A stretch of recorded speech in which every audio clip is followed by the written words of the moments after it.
Hace nada he visto un vídeo en el cual se hablaba de los derechos lingüísticos y yo quería descubrir qué demonios eran los derechos lingüísticos. Saluton, mi estas Charlotte kaj mi estas ĉi tie por paroli kun vi pri lingvaj rajtoj.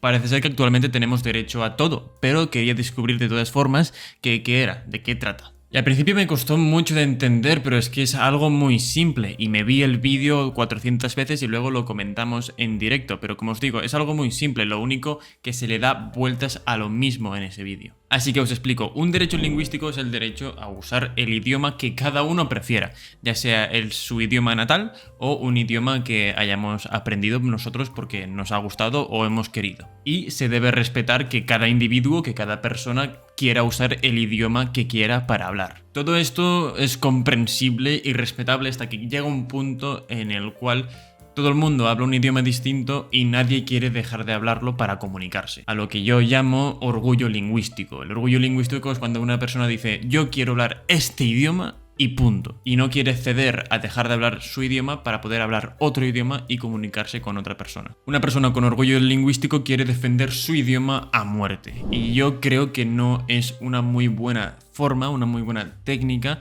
para defender tu idioma. Que ya sabemos que el idioma tiene algo de cultura y es por eso que la gente lo quiere defender. Pero más en adelante comentaremos sobre cuáles son las mejores formas de defender tu cultura, de defender tu idioma. Pero eso más en adelante. Ahora os quiero dar un ejemplo de orgullo lingüístico. Si encontramos dos personas que cada persona habla un idioma diferente, tienen dos opciones para poder comunicarse. La primera opción consiste en que, por ejemplo, si tenemos un alemán y un sueco, o el alemán tiene que ceder para aprender sueco y así comunicarse, o el sueco tiene que ceder y aprender alemán para poder así comunicarse. ¿Qué pasa si hay personas con orgullo lingüístico? Pues que ninguno de los dos quiere ceder y así ninguno de los dos se va a poder comunicar. Esta sería la primera opción. La segunda opción consiste en buscar un idioma externo. Es decir, si tenemos el alemán y que no quiere hablar sueco y el sueco que no quiere hablar alemán, pues los dos podrían encontrar un idioma externo como el esperanto o como el inglés y así poder aprenderlo y a comunicarse, a hablar. Al mismo tiempo, si estas personas tienen orgullo lingüístico y no quieren ceder ni a su idioma ni a aprender otro para comunicarse, pues obviamente no llegan a ningún sitio. Y todo esto parece muy absurdo, porque obviamente si dos personas se encuentran y no pueden comunicarse, buscarán la forma de comunicarse. Pero aunque parezca muy absurdo, esto sucede. Y tal vez no sucede de forma tan directa, pero sucede de forma indirecta. Por ejemplo, los transportistas, cada vez que van viajando, por ejemplo, por distintos países de Europa, se encuentran carteles escritos en el idioma de esa región, de ese país o de esa zona. ¿Qué pasa? Que lo más eficaz sería poner dibujos. Por ejemplo, el dibujo de un coche para indicar que por ese carril o por esa zona o por ese parking solamente pueden entrar coches y no pueden entrar camiones, por poner un ejemplo. Esto sería lo más fácil, poner un coche, un dibujo de un coche y enmarcarlo en rojo o en azul dependiendo de lo que quieras indicar. Se entendería muchísimo mejor. Pero en cambio, como esas personas de esa zona quieren utilizar su idioma, lo que hacen es, en lugar de utilizar los símbolos, el dibujo de un coche, lo escriben en su idioma. Para ellos es perfecto porque ellos lo entienden, pero la persona que viene de fuera pues ven esas palabras y no entienden nada. Y tienen que aprender por la fuerza después de verlo y comunicarse o buscarse la vida para entenderlo, que al final pues eso significa que por ahí puede pasar un coche o que no puede pasar un coche. Es decir, en este caso el orgullo lingüístico lo pone mucho más complicado para el de fuera, para el que viene de fuera. Y fuerza de forma obligada al que viene de fuera a aprender ese idioma. Aprender también, en cierto modo, de esa cultura. Y yo lo que defiendo es que se tiene que hacer de forma voluntaria. No tienes que forzar a nadie a aprender nada, tienes que hacerlo de forma voluntaria. Y lo que puedes hacer es hacerlo atractivo para que la gente quiera aprenderlo y no forzar a la gente a aprender lo que sea.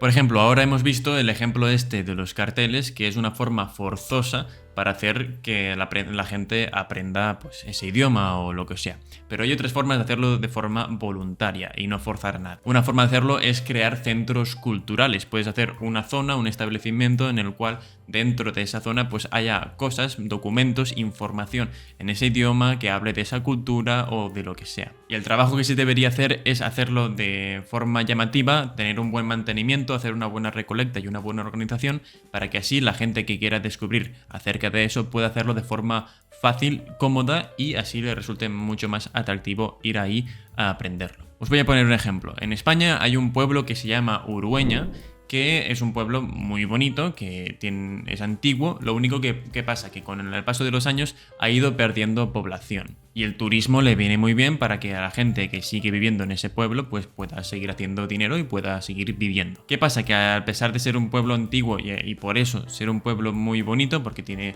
su castillo, tiene su muralla y sus casas antiguas son muy atractivas. ¿Qué pasa? Que los pueblos de alrededor también son así. Cada uno tiene su forma, cada uno tiene sus calles y sus características, pero todos tienen pues este mismo aspecto. Pues lo que hicieron en ese pueblo fue apostar por las librerías. Y tú me dirás, ¿a quién le interesaría ir a un pueblo a ver una librería si tienes una librería en tu propio pueblo, en tu propia zona? Pues la cosa es que no solamente pusieron una librería, sino que llenaron el pueblo de librerías. Y cada librería tiene su temática, tiene su decoración, tiene sus libros, sus historias. Tiene de todo. Es decir, llenaron el pueblo de libros, literalmente. Y esto les hizo destacar de todos los pueblos de alrededor.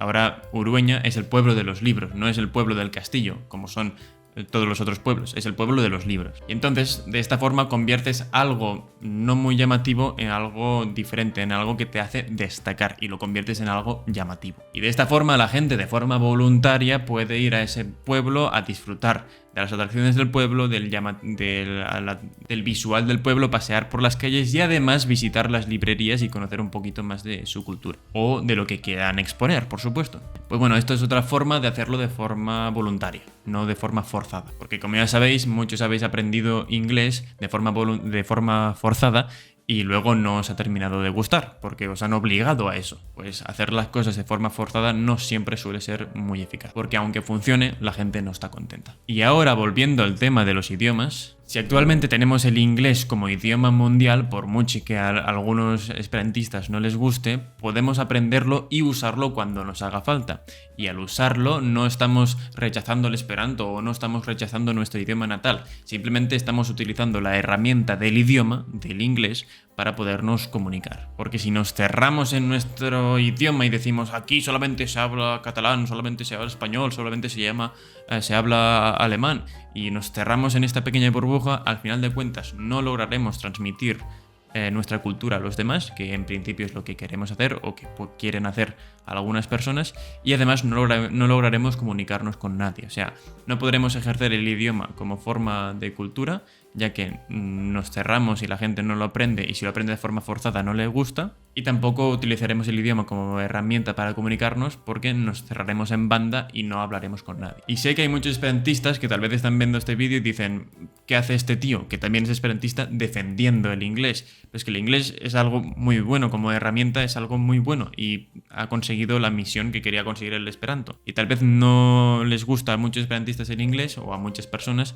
porque la forma en la cual ha conseguido lo que ha conseguido tal vez no es muy buena, ya sea por su historia, por cómo se ha implantado, porque no les gusta porque el inglés es difícil o es incoherente porque tiene muchas excepciones y muchas incoherencias, por lo que sea. Pero por mucho que sea un idioma malo o su pasado no sea bueno, es una muy buena herramienta para podernos comunicar con los demás, con el resto del mundo. Es decir, que al final de cuentas es un idioma muy útil y aplicable en nuestro día a día. Pero aquí entra qué valoramos más, el pasado o las características del inglés o su utilidad en el día a día. De todas formas, yo voy a seguir aprendiendo esperanto porque me encanta el idioma, me encanta cómo funciona, me encanta hablarlo, escucharlo y todo. Aprendo muchísimo, me lo paso en grande, así que, bueno, yo voy a seguir aprendiendo esperanto porque me encanta. Tschüss.